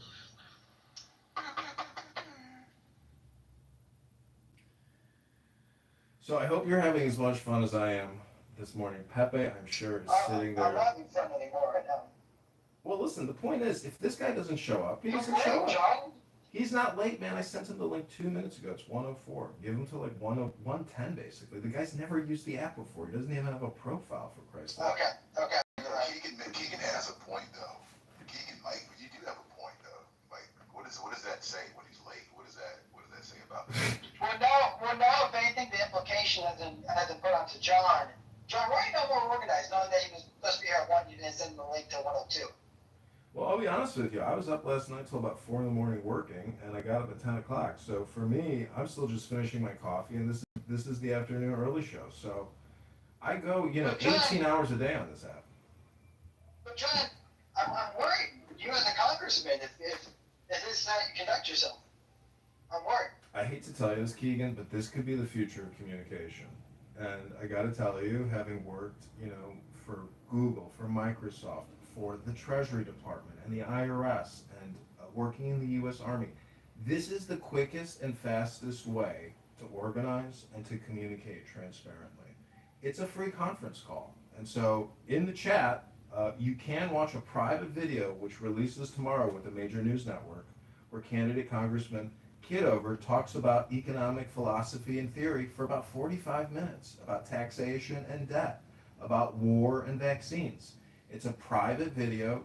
I was told to make it private and unlisted because the main publisher who did the interview claims that they own the copyright.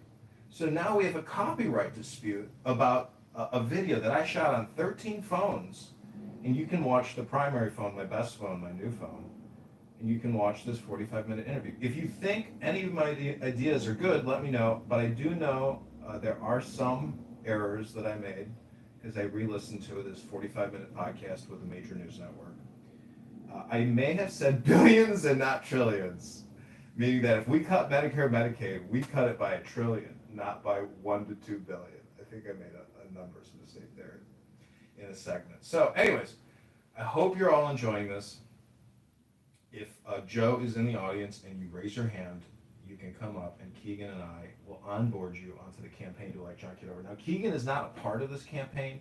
He's merely decided to co-host this event. This is as if he was doing like a signature petition, a luncheon or breakfast or dinner. He's hosting us. He's just the host. He's not involved in the campaign. He merely contributed his time to helping organize this conference call with you here in the audience right now. So thank you for being here. Go to johnforcongress.com. Look at my website and look at all the towns. Peckins. Have you ever heard of Peckins, Illinois? Have you ever heard of Bloomington, Normal, Illinois, Peoria, or Rockford, Illinois? This is a sliver of Trump country in the heart of Illinois. There are a lot of Republicans there. 85%, 95% people vote Republican. You should see the other guy running for Republican governor now.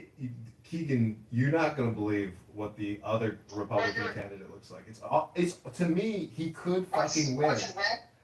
He's got a very complicated name. I think he's, either on the spectrum or he is an artist or a farmer. And just like, I think he's a legit, see, the thing is, you're going to have to judge by yourself because I don't want to be cruel to his fashion style because I think they're very artistic photos. Anyways, you'll see. Maybe I inspired him to run. Are you putting as your PTR or are you going to give us his name? I'm going to have to Google this one. Oh wait, I can just Google my name and he shows up. So it's on ballotpedia.org. This is ballotpedia.org. I wonder if you Google his name, does your name show up? Because that'd be, that'd be not good if everyone can Google you and he shows up. That's not good for your campaign. Oh no, it's good. This is all good. I see, Keegan, I don't believe in censorship. I want to get to know people. I want to really look at what they post online. I want to know what they think about. I want to know who they're connected to. I want to know everything about everybody. So the point is, his name is Garth Gouletti. Keegan Brad S. is open the room. Okay. That might be a response room to the campaign to elect candidate Congressman John Kitover. But David, thank you very little, as usual. Yeah. We don't do respect, kick 'em. Go ahead, David. Tell us how to kick somebody. Oh, David got kicked. Who would have guessed? Okay, so. No, I didn't kick him. You kicked him? Don't kick him. I didn't kick him. He left, or he moved. He moved himself to the audience. Don't kick anyone, John. I didn't kick anybody, because I think David adds spice to the show. So, anyways, let me pin the link to this guy Garth Gouletti. If people in the audience would like to contact him and try to invite him to Clubhouse, please do so. His name is Garth Gouletti. Yes, this is where we need an official political debate between two candidates. I agree. Wow. I agree. I've been trying to get Scott Kent Jones. Wow, this individual.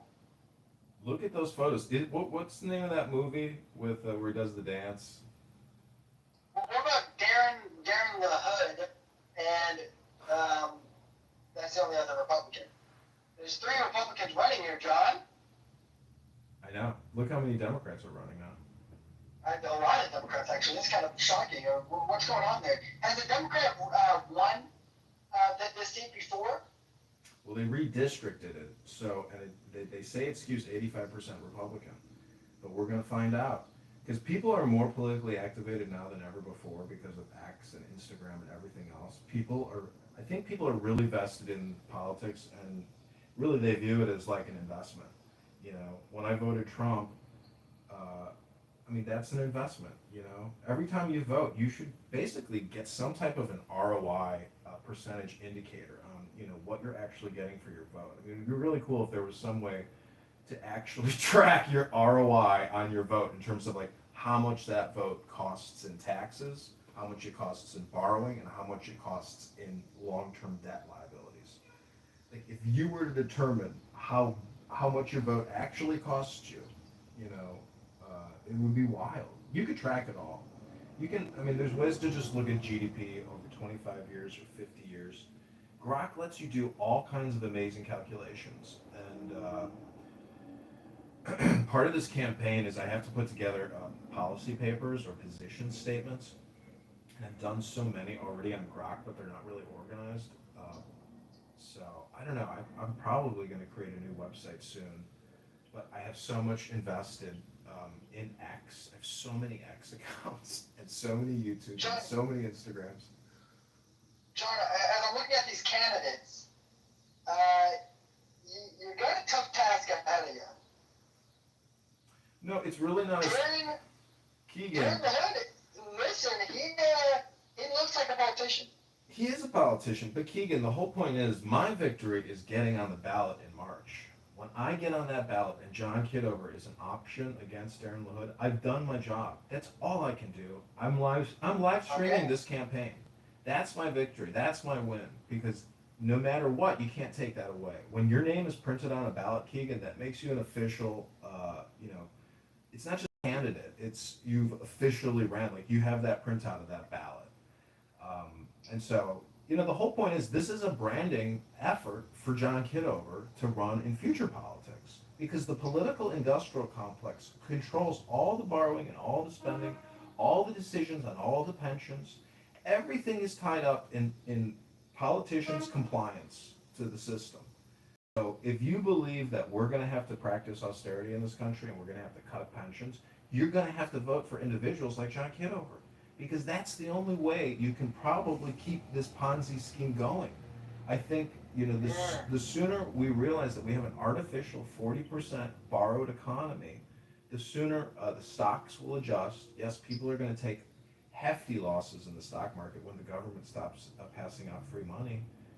You know, Aetna, United Healthcare, Blue Cross Blue Shield, they're going to lay off thousands and their stocks are going to plummet 50%. But the market's going to correct. Joe, when do we start worrying about this campaign fundraiser? He's not going to show. He could be a no-show. When do we start worrying about it? Let me see if he texted us back. Oh, he didn't text us back. I'm going to text him now. No. Are you available? See, this is the thing. Is no. I guess I am kind of wasting your time with my show. But no, I don't believe you were, and I don't think that was your intention at all. So I want to give you again, I don't know if I can post the link again, but I hope you watch this private interview because I don't even want to leave the house until this video goes public. And I don't want to upset the publisher, even though he kind of like insulted me afterwards because I didn't respond fast enough on X to him in the comments. You know, there's chat or email on X, and I don't look at it. And so he like called me out on one of my X accounts as like saying he actually said you should read what he wrote. It's very insulting after I did this 45-minute interview with him. But I will give him a lot of credit. He let me speak. Like he didn't interrupt me. Like, he asked me a question and he let me go, you know, for a good couple minutes. I don't know how I come off. I haven't watched the whole thing. And also the camera angle's kind of bad because I was looking at the Zoom conference call and my primary phone wasn't angled that well, but I filmed it on 13 phones. You can hear the police driving by my house hour after hour after hour. Oh, crime is down 38%? Really? Why are the police constantly flying down the streets to crises in the South Side? Please tell me why. I know people in the fire department that say that the numbers are like totally cooked and they don't report even half of what happens. So that's the truth about crime in major U.S. cities. John, well, I don't think this man, I don't know, I think you're gonna have a no-show here, John. You could be right. Let's see what he wrote back. Nothing. I'm afraid, John, I'm afraid we have a no-show on our hands. Very sad. The momentum is strong, though, John. Truly, I believe it is strong. So what is the requirements to get you on the ballot? It's like 675 signatures. How many? Where are you at right now? And are they required to be in your district? Yeah, they got to be registered voters in the 16th district, and so there's a way to look them up on the spot. There is. So have you done some door knocking? So have you this done is. door knocking yet? About pamphlets? So what's cool about X is you can ask Grok, hey, identify 25 voters in Rockford, Illinois, that would consider voting for candidate Congressman John Kitover. It gives you back the 25 profiles.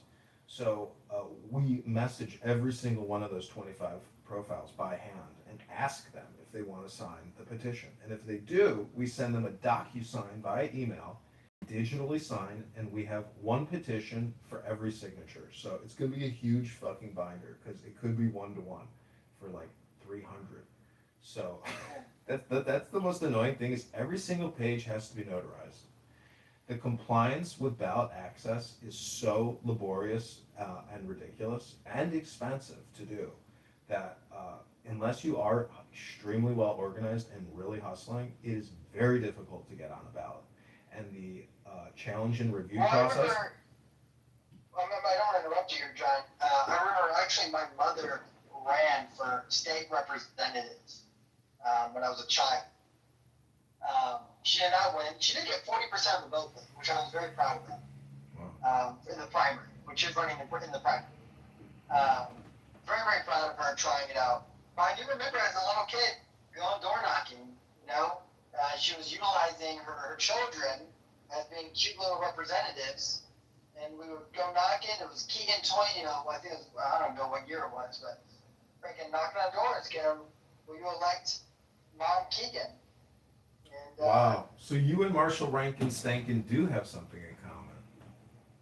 No, did he do that as well? Yeah, Marshall Rankin Stankin from Texas, the fake ass Republican, he claims he knocks on thousands of doors.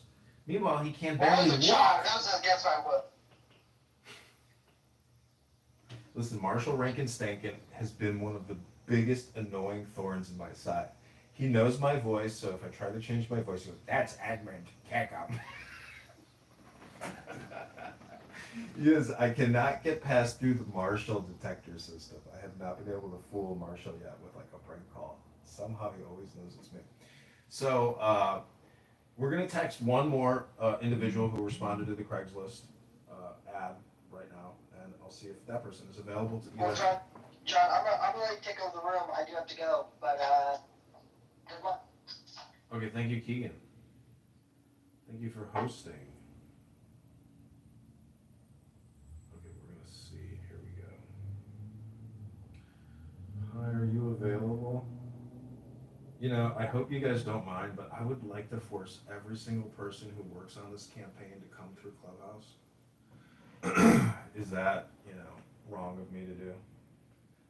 I don't think it is. I think it should be a requirement.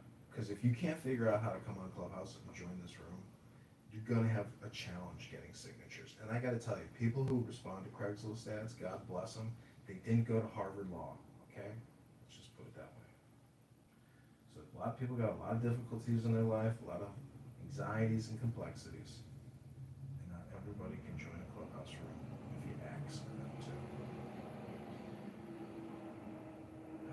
Some people don't respond.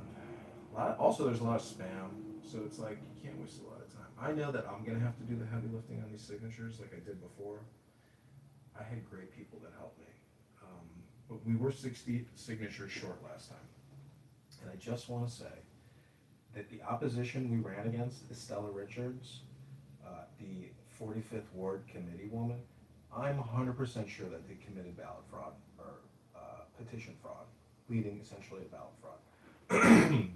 my, my 364 pages of signatures were dirty signatures and scribble all over them. Looked like they had been, touched for years.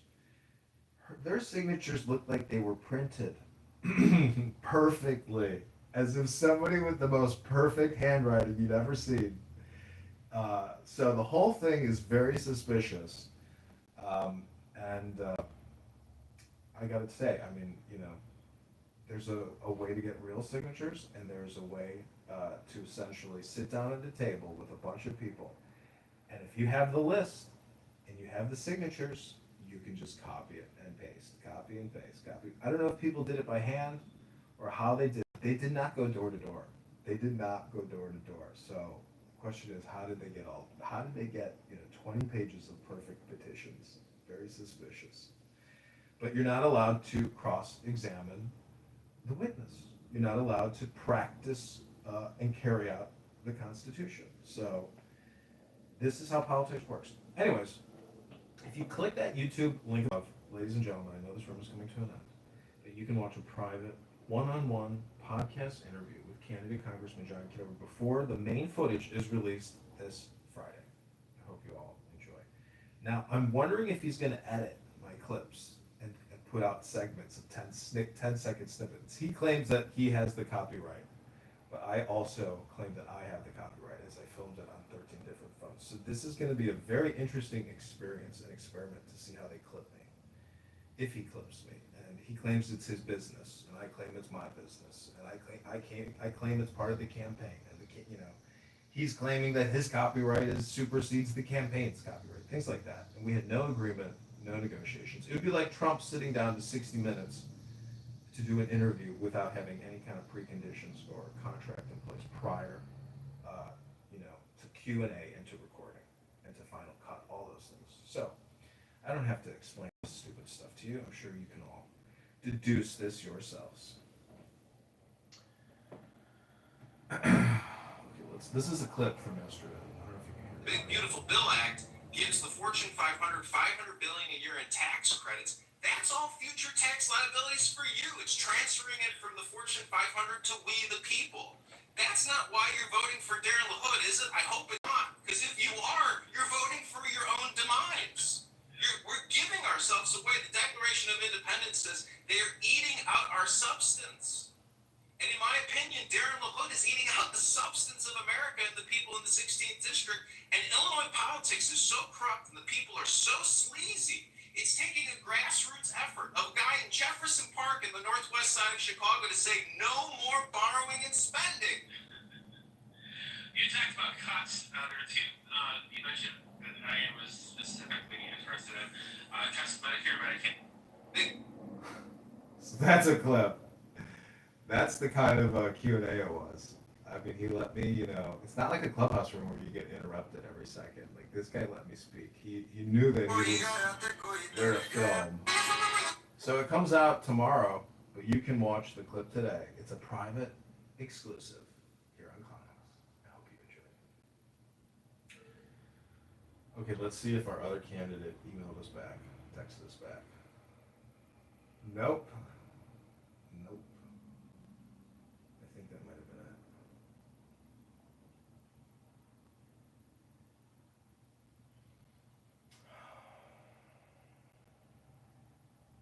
Yeah. I know I'm gonna have to do this myself. But I have people locally that I can drive up there with me that I can compensate who would do a fantastic job. And really sincerely, but I do need to call her and him. Except the thing is, I don't want to have to drive back, and I don't want to spend a night in a hotel room with these people. That's part of the problem on the campaign. It's like going on a work trip with somebody, and we're not going to stay in that same hotel room. I'm sorry, but I'm not sleeping in a hotel room with you. I don't know. So I'm gonna have to get 2 hotel rooms, which is we can afford it at this point. But we're gonna hit Rockford first, and then we're going to Peoria, and those those two towns should be enough to get his signatures, and I have to do this across a couple of weeks.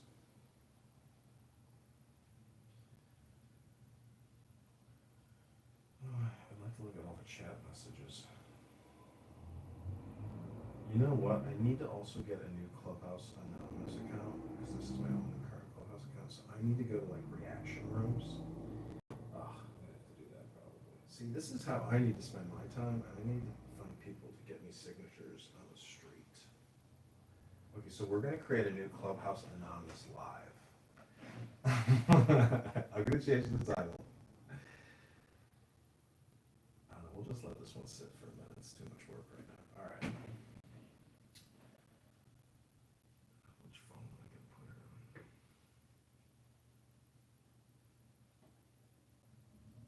on? Okay, so I'm gonna play some meditation and prayer music to relax, because politics is very high vibration, because I consider what I do to be very performative, but it also shakes me to the core. So I like to try to de-stress and relax with a little HMS Pinafore.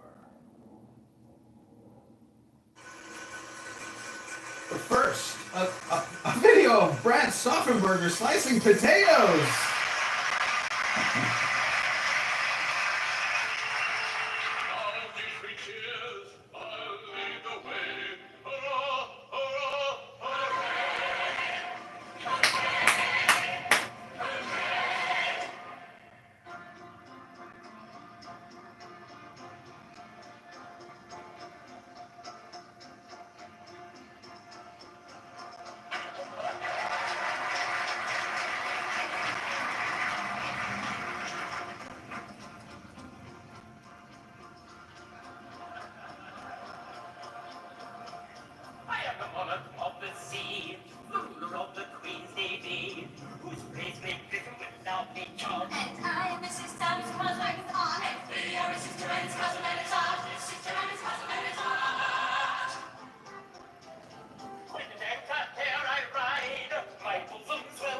Okay, I'm gonna pause this because I think it could probably trigger a copyright warning. But I think that would be a really funny way to roast Brad Stoffenberger by playing the HMS Pinafore soundtrack and dedicating it to him and management at Children's Texas Hospital.